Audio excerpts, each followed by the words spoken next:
habla a su pueblo renovado, revelándole su voluntad y sus deseos.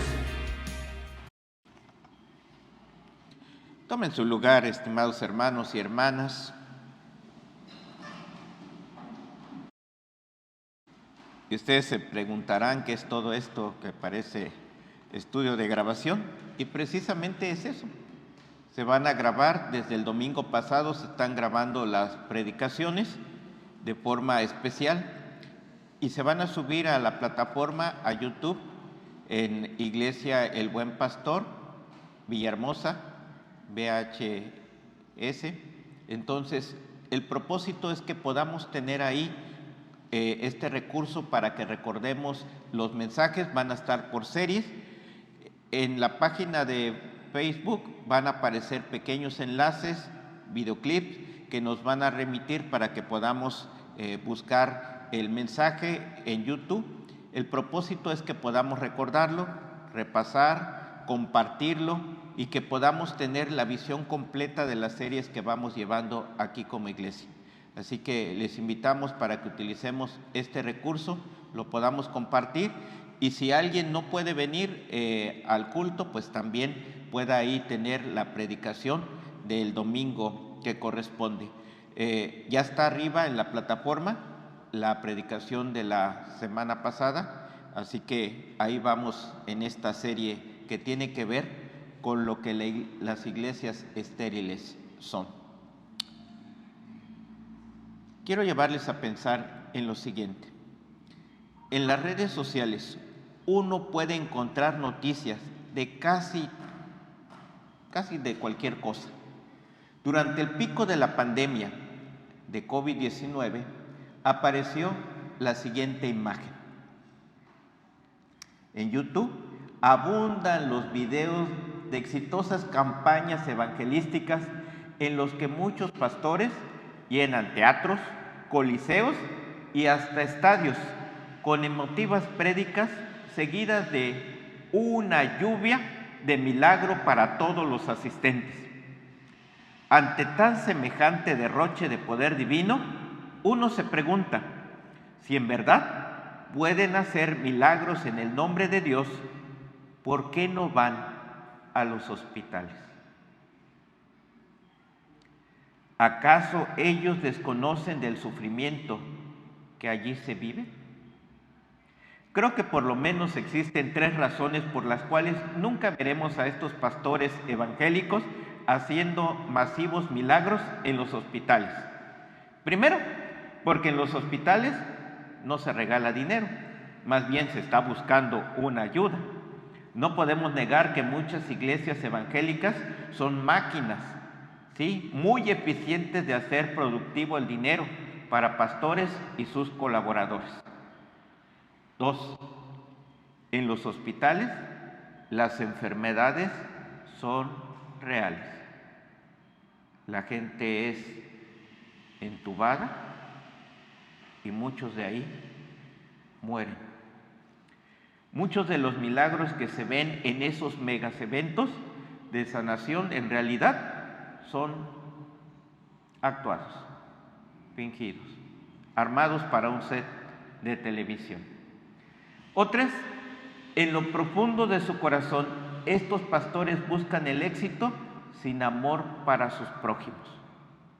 El prestigio, la plataforma, las cámaras. Te quiero llevar a pensar lo siguiente.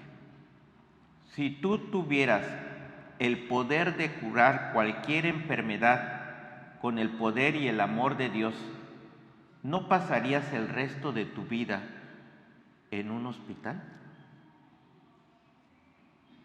Hoy queremos llamar tu atención en torno a las iglesias estériles que presumen de mucha fe, pero no tienen amor. Vamos a orar para que Dios nos guíe en su palabra.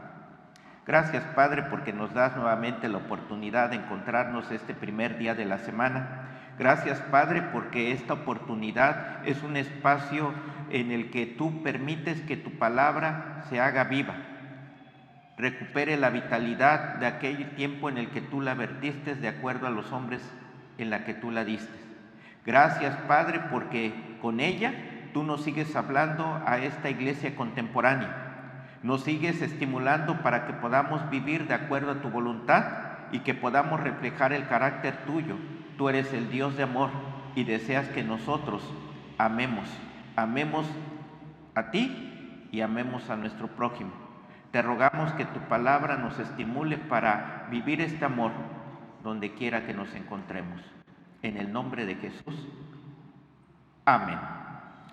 Vamos a leer, va a aparecer aquí al frente, 1 Corintios 13:2 en la Nueva Traducción Viviente. Leamos juntos, dice: si tuvieran el don de profecía y entendiese todos juntos, si tuviera el don de profecía y entendiera todos los planes secretos de Dios y contara con todo el conocimiento, y si tuviera una fe que me hiciera capaz de mover montañas, pero no amar a otros, yo no sería nada.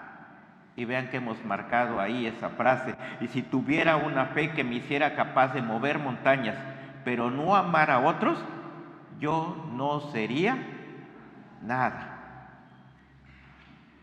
Pablo no menosprecia el conocimiento, lo vimos o lo vieron la semana pasada. Tampoco menosprecia la fe, es fundamental. La fe, sin fe, pues lo que hacemos no tiene sentido. Sin fe no podemos agradar a Dios, porque es necesario que creamos que Dios existe y que actúa, que transforma. Pablo mismo fue alguien que predicó la necesidad de que fuéramos un pueblo de fe, principalmente esa fe salvadora, una fe enérgica y diligente para encontrarnos con Dios. Pero él no está hablando aquí de la fe que salva, sino de la fe que es confianza y esperanza en Dios. Pablo se está dirigiendo a los creyentes que ya tienen esta fe salvadora, está escribiendo a la iglesia de Corinto. Toda la fe, de tal manera que trasladase los montes, se refiere a confiar en Dios para hacer grandes proezas como sus hijos e hijas. Habla especialmente de creyentes que tienen ese don especial de la fe. Y Pablo dice que un cristiano que cuenta incluso con este don maravilloso de Dios, que le permite hacer posible lo imposible, en nada vale o nada sirve si no lo hace con amor. Porque tantas cosas, tantos milagros o tantas acciones que no transforman la vida. Así que la primera idea de esta mañana es: creemos en un Dios de lo imposible. Sí, creemos en un Dios de lo imposible. De hecho, que tú y yo estemos aquí es algo imposible, porque pudiéramos estar en nuestra cama, pudiéramos ser indiferentes, como ocurre a nuestro alrededor. ¿Cuánta gente nos escucha aquí? Inclusive, cuando este templo inició en este lugar, no había prácticamente construcciones a su alrededor. La gente fue llegando y ya sabía que aquí había un templo, que aquí se predicaba el evangelio. Y lo cierto es que mucha de esa gente que está a nuestro alrededor a veces es hostil para con nosotros, para el mensaje. Hacen ruido, ponen la música, o cuando salimos a compartir a las calles nos dicen: no, muchas gracias, ya lo he escuchado en otra ocasión, no gracias. Pero que tú y yo estemos aquí es porque creemos en el Dios que hace lo imposible. Eso es fe. Y por eso seguimos trabajando y compartiendo y renovando nuestra misión y visión, porque creemos que hay mucha gente que Dios quiere alcanzar y que seremos nosotros instrumentos para alcanzarlo. Así que vamos a ver a qué se refiere esto de Dios que hace lo imposible. No es coincidencia que el apóstol Pablo usa la misma figura del lenguaje que empleó Jesús en una ocasión.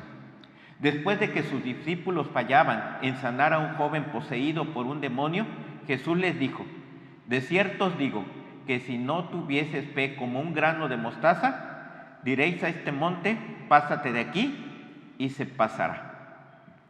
La enseñanza de nuestro Señor Jesucristo a sus discípulos era de confiar en Él completamente, y nada en su ministerio sería imposible. Nada en el ministerio. Los cristianos admiramos y tenemos en alta estima a la persona que es capaz de lograr lo imposible mediante la fe. Por eso se acuden a esos lugares donde se hacen muchos milagros. Pero la fe debe ejercerse en armonía con el amor. De otra manera, como Pablo lo dice, no sirve para nada. La brevedad de la conclusión de Pablo, nada soy, es muy apropiada y pertinente, pues de hecho, sin la fe, sin amor, es totalmente inútil, estéril. Y quiero compartirles un ejemplo que aparece en la Escritura. Jonás, capítulo 1, versículo 1 y 2. Vamos a leerlo juntos. Dice: el Señor le dio el siguiente mensaje a Jonás, hijo de Amitai: levántate y ve a la gran ciudad de Nínive, pronuncia mi juicio contra ella, porque he visto que perversa es su gente. Dios le dijo a Jonás que predicara en Nínive, la ciudad más importante de Asiria. En ese momento era un incipiente, estaba surgiendo como una potencia mundial en los días de Jonás. En los 50 años se va a ir fortaleciendo y Nínive llegará a ser la capital del vasto imperio asirio. Jonás no habla mucho de la maldad de Nínive, pero el profeta Nahum, contemporáneo de Jonás, nos ofrece más información al respecto. Dice Nahum que Nínive había caído en pecado. Pensaba en cosas malas contra Dios. Explotaba al desvalido. Era cruel en la guerra. Adoraba ídolos. La prostitución y la brujería era una cosa constante en la sociedad de Nínive. A esta sociedad es que envía Dios al profeta Jonás. Ve a Nínive, que estaba más o menos a unos 800 kilómetros al noreste de Israel, bastante lejos. Y le dice: advierte del inminente castigo y declárales que podrían alcanzar la misericordia y el perdón si se arrepentían. Pero Jonás, como todo niño judío, había aprendido a odiar a los asirios por todas las atrocidades. Por lo tanto, lo aborrecía tanto que no quería recibir o que ellos fueran objeto de la misericordia de Dios. Y la segunda idea que queremos dejar en esta mañana: Jonás, ejemplo de una fe sin amor. Jonás, ejemplo de una fe sin amor, porque Jonás tenía gran fe, ¿sí? Fue debido a su gran fe en la eficacia de la palabra de Dios que se resistió a predicar a Nínive. Él no tenía ningún temor al fracaso, sino al éxito. Qué cosa, ¿verdad? No tenía temor al fracaso, sino al éxito. Tenía gran fe en el poder de la palabra de Dios.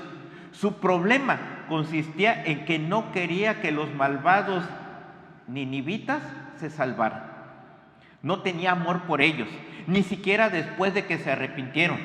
No quería que los ninivitas se salvaran y se enojó porque el Señor sí estaba dispuesto a salvarlos.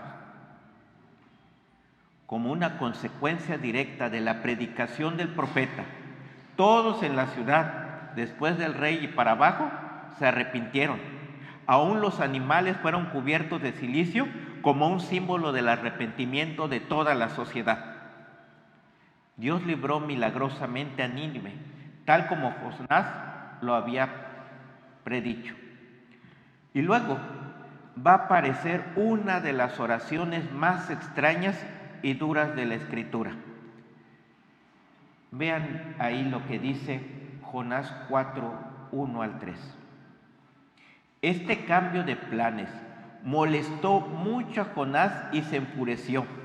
Entonces le reclamó al Señor: Señor, ¿no te dije antes de salir de casa que tú harías precisamente esto? Por eso huí a Tarsis. Sabía que tú eres un Dios misericordioso y compasivo, lento para enojarse y lleno de amor inagotable. Estás dispuesto a perdonar y no destruir a la gente. Quítame la vida ahora, Señor. Prefiero estar muerto y no vivo si lo que yo predije no sucedería. Qué terrible, ¿no? Porque nosotros decimos, qué bueno que la gente cambie, se transforme, pero cuando no hay amor, precisamente se convierte en algo terrible. Porque ¿cómo va a ser que nuestros enemigos, que la gente que nos ha tratado mal, que la gente que hace escarnio, que la gente que se burla, que la gente que hace cosas terribles se arrepienta? ¿Alguno de ustedes ha visto la película La Resurrección de Cristo? Este es un caso, una investigación más o menos hipotética de cómo un centurión, un oficial romano, hace una investigación de dónde quedó el cuerpo de Cristo, porque es lo que se había difundido, que Jesucristo no resucitó, sino que los discípulos se habían robado el cuerpo. Es lo que se difunde, dice el Evangelio de Mateo. Le dice a los soldados que estaban ahí de testigos, les dieron dinero y vayan y difundan esto. Esa es la versión oficial. Y entonces este hombre empieza a emprender la investigación, va de un lugar a otro, pero cuando se encuentra con el primer discípulo, le pregunta, ¿y dónde están los demás? Denúncialos. Y él le dice, están en todas partes. Y después, esos discípulos obran misericordia con este centurión. Y después, él va y tiene un encuentro con Jesucristo. Pero ¿saben qué es lo que cambió su corazón de ese hombre? Que es capaz de perdonar y de hacer cosas de amor, Jesucristo resucitado, por aquellos que estuvieron en su ejecución y que fueron parte de ella, y los salvó. El Evangelio de Marcos termina así. Otro centurión que estaba al pie de la cruz, cuando murió Jesús, dijo, este verdaderamente es el Hijo de Dios. Aquellos que lo habían llevado a la muerte. Jonás es un ejemplo de una fe, porque sí confiaba en la eficacia de la palabra de Dios, pero no tenía amor.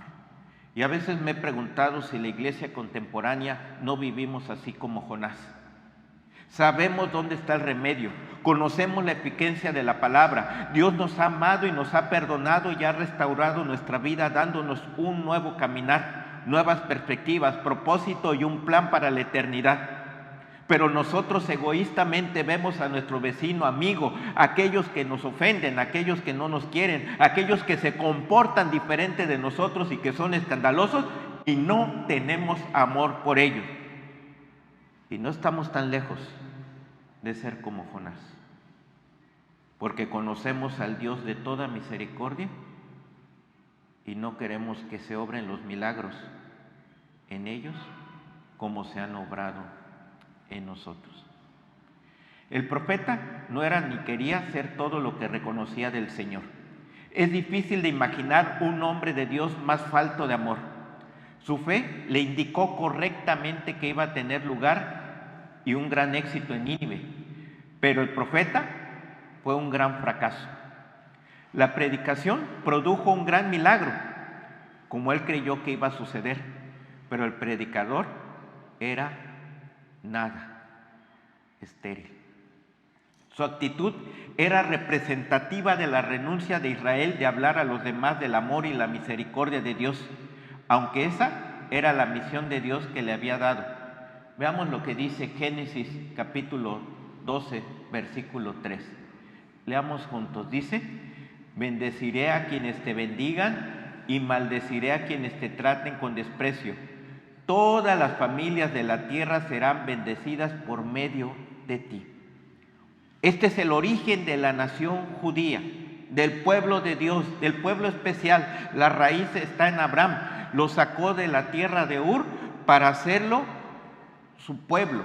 A partir de ahí construyó una familia. Pero lo hizo, como dice aquí, para que todas las familias de la tierra sean bendecidas por ti. Dios nos ha hecho un nuevo pueblo, el nuevo Israel, pero lo ha hecho para que las familias de la tierra, nuestros vecinos, nuestros compañeros, la gente que va camino a la muerte sin Cristo, sea bendecido por ti y por mí. Y para eso se requiere que tú y yo tengamos el amor que Jesucristo tuvo por nosotros. Marcos capítulo 1, versículo 40 y 41, dice: un hombre con lepra se acercó, se arrodilló ante Jesús y suplicó que lo sanara. Si tú quieres, puedes sanarme y dejarme limpio, dijo. Movido a compasión, Jesús extendió la mano y lo tocó. Sí quiero, dijo, y queda sano. Este es nuestro Señor Jesucristo. Y hemos marcado ahí la frase, movido a compasión. Jesús extendió la mano y lo tocó. ¿Qué es la compasión? Sentir la pasión, sentir el dolor, ponerse en los zapatos, en la vida, en el destino de los que están a nuestro lado. Y en lugar de ser indiferente, sentir ese dolor y sufrimiento como si fuera nuestro. Eso es compasión. Primero, Jesús realizó milagros para mostrar compasión. Porque la gran pregunta que nos tenemos que hacer, ¿por qué Jesús realizó milagros, actos sobrenaturales en su tiempo? Y la primera respuesta es que Jesús realizó milagros para mostrar compasión y satisfacer las necesidades humanas. Allí en Marcos 1, Jesús se encuentra con un hombre con lepra. Lleno de compasión, Jesús extendió la mano y tocó al hombre. Y lo que nos debe de llamar la atención es que a menudo los milagros de Jesús no fueron planeados ni calculados. Más bien, surgieron espontáneamente. Se encontró con la gente que tenía necesidad y el resultado de su intercesión entre el amor de Dios y el sufrimiento humano fue el milagro. Dios ama este mundo y quiere hacer milagros para mostrar su amor compasivo. ¿Por qué el ejemplo compasivo de Jesús debería ser tan alentador para nosotros? Y es porque la Biblia nos enseña esto.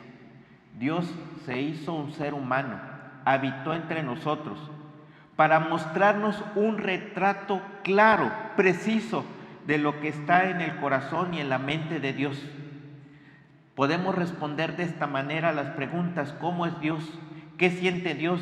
¿Y cómo responde Dios al sufrimiento humano? Porque muchos dicen es que Dios está ausente, Dios nos ha dejado a la deriva. Y para responder a estas preguntas que son de todos los tiempos, hay que mirar a Jesús. En Jesús vemos un Dios que está profundamente afectado por el dolor, que se conmueve por nuestro sufrimiento, que llora con nosotros y que desea responder a nuestras oraciones y brindar sanación espiritual y física. Y una segunda razón por la que Jesús realizaba milagros fue para afirmar su verdadera identidad como Hijo de Dios. Los milagros, como signos que apuntan a la verdad profunda de que Jesús es el depositario de nuestra fe. Cuando necesitaba confirmar su identidad, como lo hizo por ejemplo con Juan el Bautista, que dudaba, que estaba ahí en la cárcel y que le envió a sus discípulos, él le dijo a sus discípulos: observen lo siguiente, observen que los ciegos reciben la vista, los cojos andan, los leprosos se curan, los sordos oyen, los muertos resucitan y se predican las buenas nuevas de salvación. Todo esto eran signos que apuntaban al Mesías. Por eso Jesús le dice a los discípulos de Juan que está allá en la cárcel, Juan el Bautista: observen que esto está ocurriendo, que los milagros que se profetizaron los estamos cumpliendo, que yo lo estoy haciendo por amor a este pueblo. Así que nuestro Señor realizó milagros para brindarnos una visión del mundo que está por venir.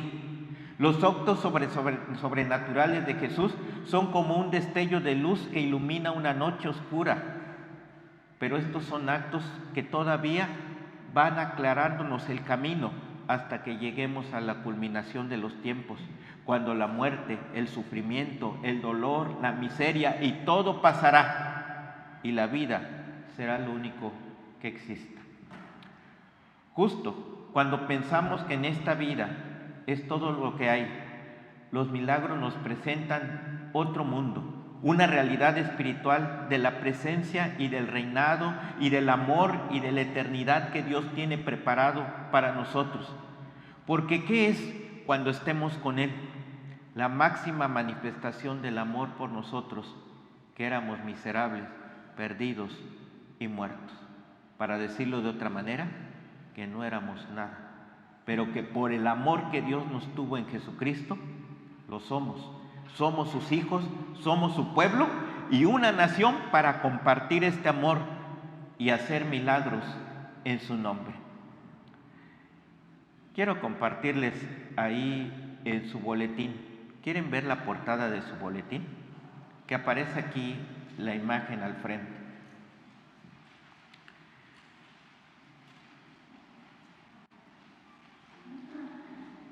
William de Ford era miembro del Parlamento inglés.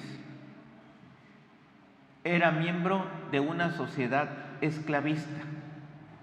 La sociedad industrial y progresiva inglesa era resultado precisamente de la esclavitud que mantenían como sistema productivo económico.